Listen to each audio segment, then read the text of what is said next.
Good morning, everybody. It is September 27th, a glorious Saturday morning. Welcome, everyone, to Alabama Game Day today. After a bye week, Alabama is back. Unfortunately, it's the toughest opponent of the year in the form of the Georgia Bulldogs. The Georgia Bulldogs, the only SEC team to have more success than Alabama since 2020, is the opponent Alabama has to face today.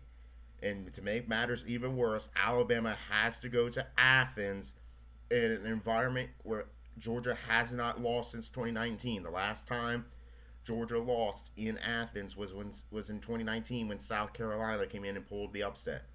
Can Alabama, a team who has been had some great moments since Saban left, but has also been seen with tremendous vulnerabilities, come into Athens, Georgia, and beat Georgia?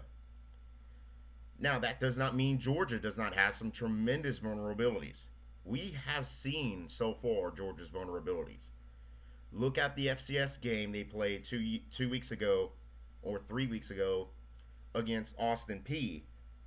Georgia only managed to score 28 points and only won it 28-7 over Austin P, an FCS team.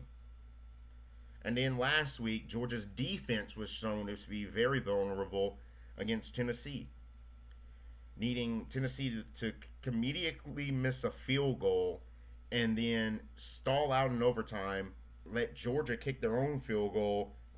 That's the only reason Georgia won it. At the same time, though, we see Alabama's massive vulnerabilities. They cannot stop the mobile quarterback to save their life. Look at Diego Pavia. Look at Lenore Sellers, Nico Ilamiliava, Jackson Arnold, and 4 weeks ago, Castellanos of Florida State. The only mobile quarterback that Alabama has managed to stop has been Garrett Nussmeier. Now, granted, of the mobile quarterbacks Alabama has faced, the least dynamic of them all is the one they face today, Gunnar Stockton. Gunnar Stockton's not nearly as mobile as Nussmeier or Sellers or Pavia or Castellanos. He's almost like a Ty Simpson type QB, but at the same time, even the slightest mobility has shown to give Alabama some trouble when trying to stop them because they always try to overcompensate, which then leads to the running game of that team looking a lot better. Now, if Alabama can, now we know based off of the 3 games Bama played that if Bama can stop that mobile quarterback Georgia has, then they're almost home free because they're great in the passing game. They're great at stopping the running back. But if Gunnar Stockton can get free, Alabama is going to have a nightmare trying to stop Georgia tonight. If they can stop Gunnar Stockton, they've almost managed to win that game. But then the question becomes Alabama's offense. Now, Alabama's offense has looked great so far. Ty Simpson didn't look great against Florida State, but it was also his first start. But this is also his first SEC start, and it's in Athens, Georgia. The only environment that I can think of that would have been worse for Ty Simpson to have his first SEC start would have been if it would have been in Death Valley, Baton Rouge. Ty Simpson's got to look good. Now, granted, he does have 2 really good receivers he can rely on to get him past Georgia. Of course, Ryan Williams, who last year put the dagger on Georgia. Jeremy Bernard, showing to be a really good receiver so far in his second year at Alabama. Cuevas, I believe I'm pronouncing his name right, number 80, the tight end. He's shown to be really good. In addition, Alabama's running game, which hasn't looked amazing, they are getting a boost because Jam Miller, who was the best thing about Alabama's offense last year, who has missed the first 3 games, he has confirmed he's going to be back. He missed the first 3 games with a collarbone injury, but Jam Miller is going to be back, and we'll see how it does. But I do believe that having Jam Miller back is going to provide a huge boost to Alabama's running game.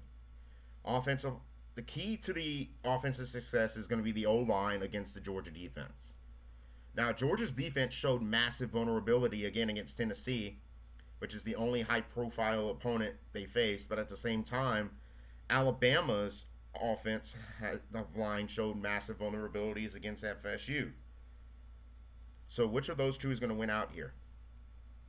In terms of coaching, Kalen DeBoer has looked amazing so far, but he has flubbed some of these moments. Kirby Smart, on the other hand, has looked really great, but at the same time, he always seems to find some way to flub against Alabama.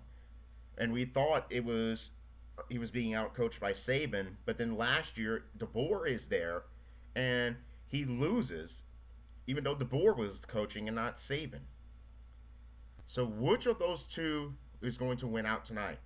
Is it going to be Kirby Smart and Georgia's usually high profile offense, but has shown a lot of vulnerabilities in the past 2 weeks and always shows vulnerability against Alabama? Or is it going to be Alabama? Now, it is worth bringing up that there is this weird superstition going on that I admittedly have even brought up in the Hype and Hate video I did yesterday, where it's believed that if DeBoer shows up in the black hoodie, the other team is screwed, whereas if he doesn't show up in the black hoodie, the team has some hope. It's believed he's going to show up in the black hoodie. Maybe it's some sort of a confidence booster that he's wearing the black hoodie. I don't know. But anyway, if he shows up in the black hoodie, chances are, according to the odds, that he's going to win. Whereas if he doesn't show up in the black hoodie, then Georgia is almost automatically guaranteed to win. I don't know if you believe in that superstition. I myself don't even fully believe in the superstition, even though I brought it up in Hype and Hate, because why not? But the keys to victory for both teams. Georgia, you have to fix the vulnerabilities. Because in the FCS game against Austin Peay, you showed a lot of vulnerability on offense. For Tennessee, you fix the vulnerability on offense, but then you get vulnerable on defense.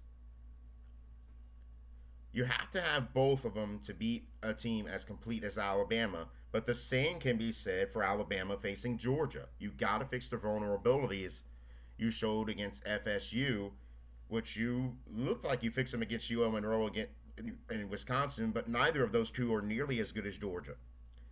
At the same time, though, the teams that Georgia looked really good against are nowhere near as good as Alabama. So really there's a lot of unknowns in this game about both teams that are going to be known as soon as the game hits the 0-0 on the fourth quarter. If you're Alabama, you got to go in. You got to play a complete game. You have to assume Georgia's going to be the perfect team they can possibly be, because that's what they're going to want to be against you tonight. So you got to go out there if you're Alabama. You got to play a complete game. You got to play mistake-free football. You got to fix the vulnerabilities you've been showing on national TV. You can't let the Athens crowd get to you, because that's one thing Georgia's crowd is going to try to do, is get to Alabama. This team, they've had so much more success than you that I would not be shocked if Georgia wins the game and the fans don't storm the field. We've been so used to teams that beat Alabama, they storm the field, but Georgia, they've been the lone SEC team to have more success than Alabama since 2020, that I would not be shocked if Georgia wins the game and doesn't storm the field, because they are just that much more confident than you. So Alabama, go out there, play your best game, and come out of Athens with a win. If you win this game, you're in prime position to make the playoffs and win the SEC. But if you don't win this game, you have to win every game left on your schedule to make the playoff. That does it for this week's edition of Alabama Game Day Today. I will be live on this channel at around 7:25 Eastern, 6:25 Central, to do a live play-by-play reaction to the Georgia versus Alabama game. So come hang out with me. In the meantime, you can enjoy the Hype and Hate video that I did yesterday. Subscribe to the channel, like the video, and hit the notification bell. That way you can be notified anytime I drop content on this channel. Stay tuned for obviously the stream, but also halftime reaction and post game reaction following the game. Thank you for tuning in to this edition of Alabama Game Day Today. Next edition of Alabama Game Day Today will drop next week when Alabama plays Vanderbilt. Hope you have a great day watching college football. Hope your team wins, unless your team is Georgia. Have a good day.